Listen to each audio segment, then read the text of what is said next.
ನನಗೆ ಪದ್ಮಶ್ರೀ ಎಷ್ಟು ಬಂತು ಅದಕ್ಕಿಂತ ಜಾಸ್ತಿ ಸಂತೋಷ ಆಯಿತು. ಈ ಪಾಕಿಸ್ತಾನದ ಏರ್ಕ್ರಾಫ್ಟು ಹೆಲಿಕಾಪ್ಟರ್ ಏನೇ ಬಂದರೂ ನಾವು ಧ್ವಂಸ ಮಾಡಿದ್ದೀವಿ, ಮಾಡೋ ಶಕ್ತಿ ನಮ್ಮ ದೇಶಕ್ಕೆ ಕೊಟ್ಟಿದ್ದೀವಿ. ಅದನ್ನು ಅದು ಮೇಕ್ ಇನ್ ಇಂಡಿಯಾ ನಮ್ಮ ಡಾಕ್ಟರ್ ಮೋದಿ ಹೇಳಿದಂಗೆ ಇದನ್ನು ನಾವು ಆತ್ಮನಿರ್ಭರತ ನಾವು ತೋರಿಸಿದ್ದೀವಿ. ಆದ್ದರಿಂದ ನಂಗೆ ತುಂಬ ಹೆಮ್ಮೆ. ಈಗ ನಮ್ಮ ಮಿಸೈಲ್ ಡಿಸೈನ್ ಮಾಡೋದು ಯಾತಕ್ಕೆ ಅಂದರೆ ಪಕ್ಕದ ಯಾವುದೇ ಅಡ್ವೈಸರಿ ಕಂಟ್ರಿ ಇರ್ತೀವಿ ನಾವು, ಬಾರ್ಡರ್ ಆ ಕಡೆ ಇರೋದು ಇದರ ಏರ್ಕ್ರಾಫ್ಟು ಅಥವಾ ಅನ್ಮ್ಯಾನ್ಡ್ ಏರ್ ವೆಹಿಕಲ್ಲು ಅಥವಾ drone with heavy payload, helicopter, bomber, fighter ಏನೇ ನಮ್ಮ ದೇಶಕ್ಕೆ ಬಂದು ಅಟ್ಯಾಕ್ ಮಾಡಿ ನಮ್ಮ ದೇಶದ ಮೇಲೆ ಬಾಂಬ್ ಹಾಕೋದು ಅಥವಾ ಬೇರೆ ಏನಾರ ಡ್ಯಾಮೇಜ್ ಮಾಡೋಂಥ ಬಂದರೆ ಅವಾಗ ನಮ್ಮ ರೆಡಾರ್ ಎಲ್ಲ ಅದನ್ನು ಅಲ್ಲಿ 100 ಕಿಲೋಮೀಟರ್ ಇರ್ಬೇಕಾದ್ರೆ ಕಂಡುಹಿಡಿಯುತ್ತೆ, ಏನೋ ಬರ್ತಾ ಇದೆ ಈ ಕಡೆ ಅಂತ.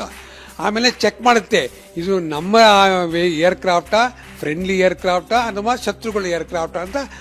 ರಡಾರ್ಗೆ ಶಕ್ತಿ ಇದೆ, ಅದಕ್ಕೆ ಸಖತ್ತು ನಾವು ಅದಕ್ಕೆ ಇಂಟೆಲಿಜೆನ್ಸ್ ಒಳಗಡೆ ಹಾಕಿದ್ದೀವಿ. ಅದು ಗೊತ್ತಾದ ಮೇಲೆ ಹೇಳುತ್ತೆ, ನೋಡಪ್ಪ 5 ಏರ್ಕ್ರಾಫ್ಟ್ ಬರ್ತಾ ಇದೆ, 5 ಮಿಸೈಲ್ ರೆಡಿ ಇರಲಿ, ಅದು ಯಾವಾಗ ಹತ್ತಿರ ಕರೆಕ್ಟ್ ಡಿಸ್ಟೆನ್ಸ್ ಬರುತ್ತೋ ಆವಾಗ ಲಾಂಚ್ ಮಾಡ್ತೀವಿ ಅಂತ ಅಲಾರಮ್ ಕೊಡುತ್ತೆ. ಆವಾಗ ಮಿಸೈಲ್ಗಳನ್ನ ಲಾಂಚರಿಂದ ಮೇಲಕ್ಕೆ ಎತ್ತಿ ಅದಕ್ಕೆ ಪವರ್ ಕೊಟ್ಟು ರೆಡಿ ಆಗಿರುತ್ತೆ. ಆವಾಗ ಯಾವ್ಯಾವ ಮಿಸೈಲ್ ಯಾವ್ಯಾವ ಟಾರ್ಗೆಟ್ಗೆ ಅಂತ ಒಂಥರ ಮ್ಯಾಕ್ಸ್ ಆ್ಯಂಡ್ ಮಿಕ್ಸ್ ಅಂತ ಮಾಡ್ತಾರೆ. ಮಾಡಿದ್ಮೇಲೆ ಆವಾಗ ಯಾವುದು ಲಾಂಚ್ ಮಾಡೋಕ್ಕೆ ಒಂದು ಬಲ್ಬ್ ಟಕ್ ಅಂತ ಆವಾಗ ಬ್ಲಿಂಕ್ ಆದಾಗ ಆ ಕಮಾಂಡರು ಎಷ್ಟು ಒಂದೇ ಪ್ರೆಸ್ ಬಟನ್ ಒಂದೇ, ಅವ್ರ ಅದುವರೆಗೆ ಏನೂ ಕೆಲಸ ಇಲ್ಲ, ಸುಮ್ಮನೆ ನೋಡ್ತಾ ಇರ್ತಾನೆ ಏನಾಗ್ತಿದೆ ಅಂದ್ಬಿಟ್ಟು. ಅವಾಗ ಯಾವಾಗ ಬ್ಲಿಂಕ್ ಆಗುತ್ತೋ ಅವ್ನು ಒತ್ತಿದ್ರೆ ಗೋ ಅಂತ.